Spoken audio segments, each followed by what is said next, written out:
Number 3. It was late fall in my senior year of high school. I was driving myself to school at this point, and usually left around 7:15 a.m. to start the 20-minute drive. My parents' house is a split level, and I was putting my shoes on at the landing in between the two levels. My mother and father were already gone to work, so I was home alone. I grabbed my coat and went downstairs to go out the back door. I feel I need to mention the house is on a large lot with a lake and dense woods, adding to the spook factor. It was also still pretty dark this early in the morning. As I'm putting my coat on and getting ready to step out into the early morning fog, I hear heavy footsteps on the stairs, headed up to the top floor. The house has hardwood floors, so you can hear every single step and shuffle. My first thought was, oh, my dad must have left his phone at home or something. I walk back over to the stairs and yell up some sort of smart-ass remark about him always forgetting something. I wait for an answer. I yell up again, "Dad?" I wait again, and when I'm met with silence, I make a swift turn and double time it to the back door. As I reach for the handle, I pause and hear rapid footsteps following my escape pattern on the first floor. Through the kitchen and into the dining room, stopping at the upstairs back door, right above me. Now when I say rapid, I mean crazy, crazy fast. That inhuman kind of speed that gives you chills in all the scary movies. I yanked open the sliding door, quickly stumbled out, and slammed the door shut behind me.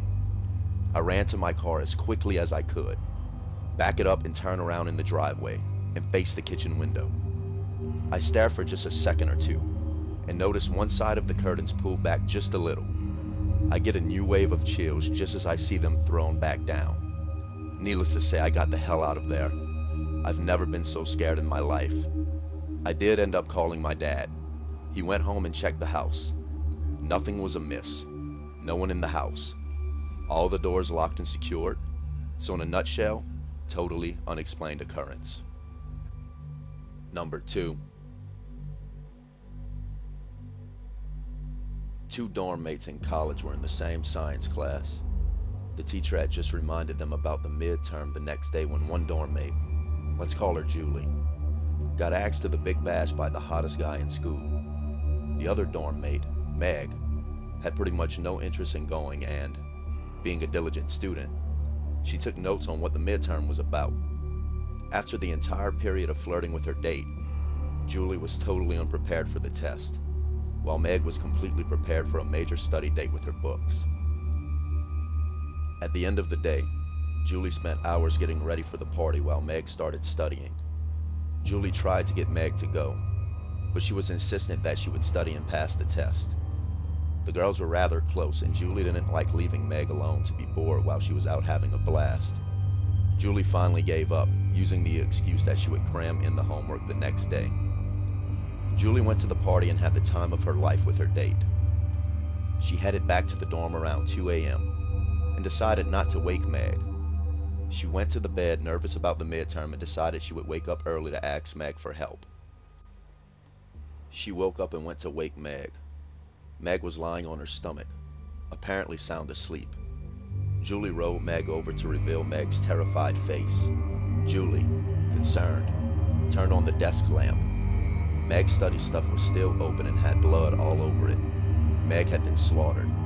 Julie, in horror, fell to the floor and looked up to see, written on the wall in Meg's blood, "Aren't you glad you didn't turn on the light?" Number 1. This story takes place in August of 2013 in the mountains of southern Oregon. I am a USAF Security Forces airman, which is a military policeman. My girlfriend was at work, and as a swelteringly hot day began to turn into thunderstorms, my buddy Nick, which is also a military cop, and I decided to go explore some back roads and get out of the heat in town. Southern Oregon is crisscrossed with logging roads, some actively used, and many totally forgotten and grown over. Nick and I spent many of our days off starting on roads that we knew, finding roads we didn't know, driving for hours into the mountains, eventually navigating back to paved roads. On this particular day, with storm clouds building over the mountains, we set off on a road we had never been on and began the drive into the mountains. After driving for around an hour, we hadn't seen nor heard any signs of other people in the woods. We rounded a bend in the thick fir woods and emerged in a meadow that was totally surrounded by thick aspen groves. The meadow was perfectly flat and eerily still. We both noticed the strange stillness almost immediately. No birds, hardly any insect noise, no squirrels, and certainly no other people. On the far side of the meadow, right at the edge of the tree line, there was a picnic table. The table was very odd, however.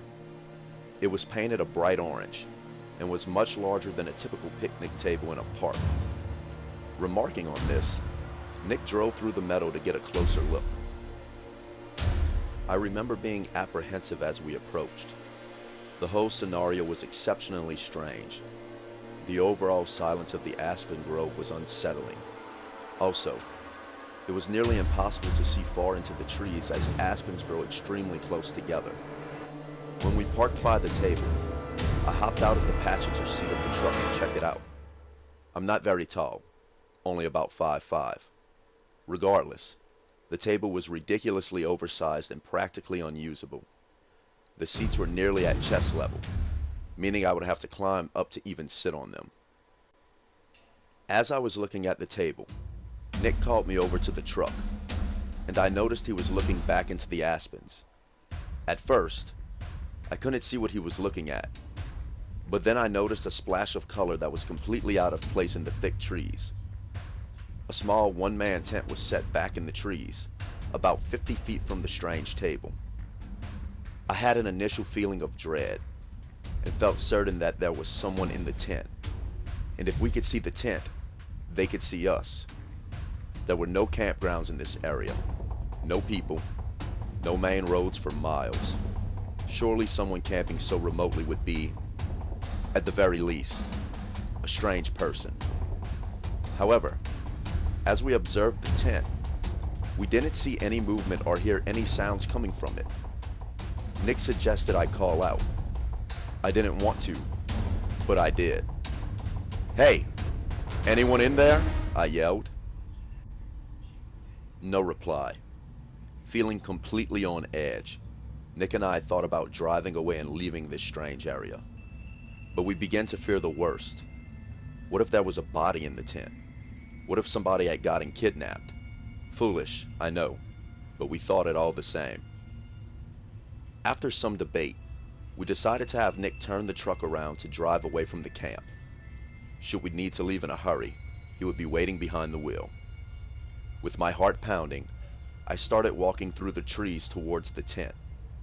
I was totally keyed up with my senses on full alert. When I reached the campsite, several things struck me as odd. Backpacks were scattered all over. No fire had been built. No wood collected. The tent. The tent was literally full of backpacks and women's clothing. Full of dread, I turned to leave and tell Nick what I had seen. As I left, I heard Nick start yelling, "Let's go! Let's get the fuck out of here!"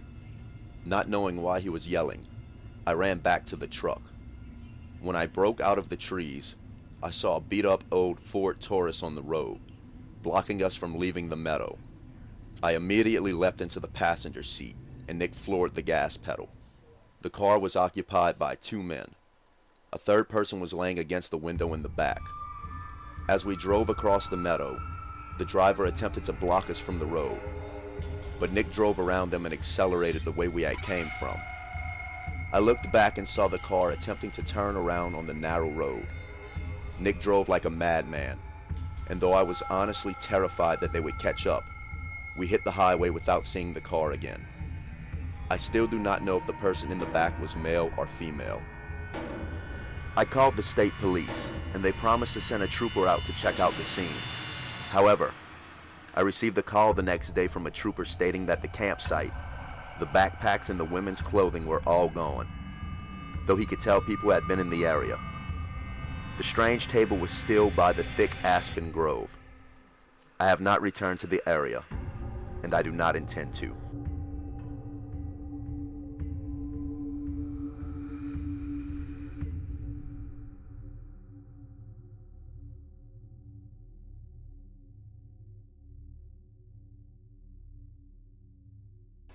Thanks for tuning in, guys, and if you like what you see, please click that like button and subscribe for even more scary stories from Epic Ballz Productions. Have a great day.